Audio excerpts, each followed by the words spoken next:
എന്തോന്നാണ് വലിയ ആലോചന രാവിലെ തന്നെ? ആലോചന മണി ഈ പോക്ക് ശരിയല്ല. ആരുടെ? നമ്മുടെ പിള്ളേരുടെ ഇങ്ങനെ വാശിയും ദേഷ്യമൊക്കെ കാണിച്ചത് ശരിയല്ല. ഇപ്പൊ തന്നെ അവരാരോട് എന്തൊക്കെ പറയണമെന്ന് അവർക്ക് അറിഞ്ഞൂടാ. കൊച്ചു പിള്ളേരോട് പോലും എങ്ങനെ സംസാരിക്കുന്നുണ്ടോ? അതെ,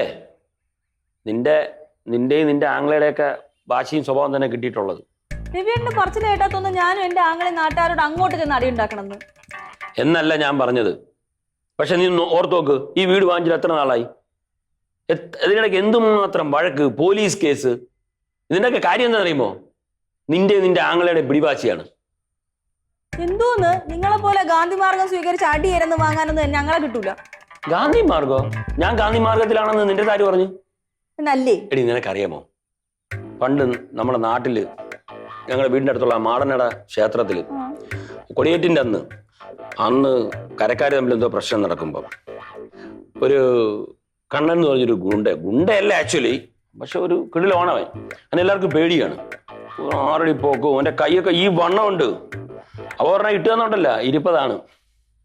എന്തോ പറഞ്ഞു വന്നപ്പോഴത്തേക്ക് തർക്കം വന്നപ്പോൾ അവൻ മേൽശാന്തി പിടിച്ചൊന്ന് തള്ളി. മേൽശാന്തി താഴെ വീണ് പടവെന്നൊരു അടി കേട്ട് കണ്ണൻ താഴെ കിടക്കണ്. പക്ഷെ താഴെ കിടന്നിട്ട് അവൻ പേടിച്ചു ഇങ്ങനെ എന്നെ ഒരു നോട്ടം നോക്കി. എന്തിന്? ഇടി മന്ദബുദ്ധി, മനസ്സിലായില്ലേ ഇത്രയും ഞാൻ പറഞ്ഞിട്ടും? അവനെ അടിച്ച ആരേത്? ഈ പാറവിള വീട്ടില് രവീന്ദ്രൻ.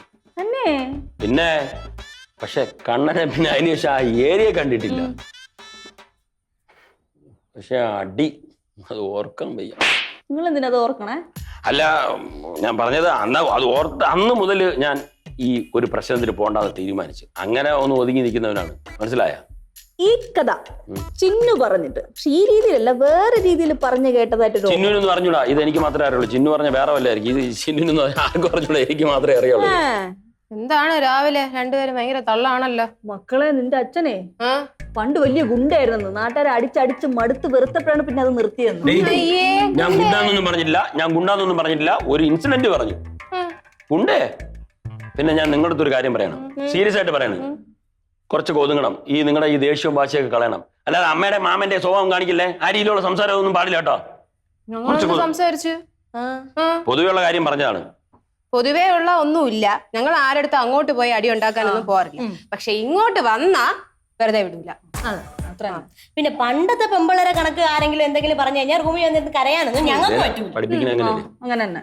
പിന്നെ അച്ഛന്റെ സ്വഭാവം വെച്ച് എന്റെ അമ്മ ഇന്ന് വരെ അച്ഛനെ ഒന്നും പറഞ്ഞിട്ടില്ല. മാമന്റെ സ്വഭാവം വല്ല എന്റെ അമ്മയ്ക്ക് കിട്ടിയിരുന്നെങ്കിൽ അച്ഛൻ എന്നെ പടം അയച്ചു അന്നേരം ഇരുന്നേനെ. സത്യം മക്കള് പറഞ്ഞ കേട്ടോ. പറയും, നീയല്ലേ വളർത്തണത്, പറയും, ഇങ്ങനെ പറയുള്ളൂ. അതെ, മുട്ടി നോക്കണം. നമ്മളില്ലേ മുട്ടാനൊന്നും, കുറെ മുട്ടിയത് മതി. പഴയ ഗുണ്ടല്ലേ? അടിച്ച് പിരുത്തില്ല മക്കളെ, ഒന്നിനും പോവല്ലേ മക്കളെ, അപേക്ഷയാണ്. രാവിലെ ഫ്രീ ആയിട്ട് ഉപദേശം. അങ്ങനെ മീശയൊക്കെ പിരിച്ചിട്ട് എന്തോന്ന് കാര്യം? ഡയലോഗിന് മാത്രം മീശ പിരിക്കും. അത് കഴിഞ്ഞ ഇങ്ങനെ താഴ്ത്തി വെച്ചാൽ നടക്കണം. പേടി ആർക്ക് പേടി? നിനക്ക് പറയാം, രാംകുമാർ സാറിനെ ഒന്ന് വിളിക്കട്ടെ. എനിക്ക് എല്ലാ കാര്യങ്ങളും. ഗുണ്ടടാ പോണ്. ഉരുളയ്ക്ക് പേര്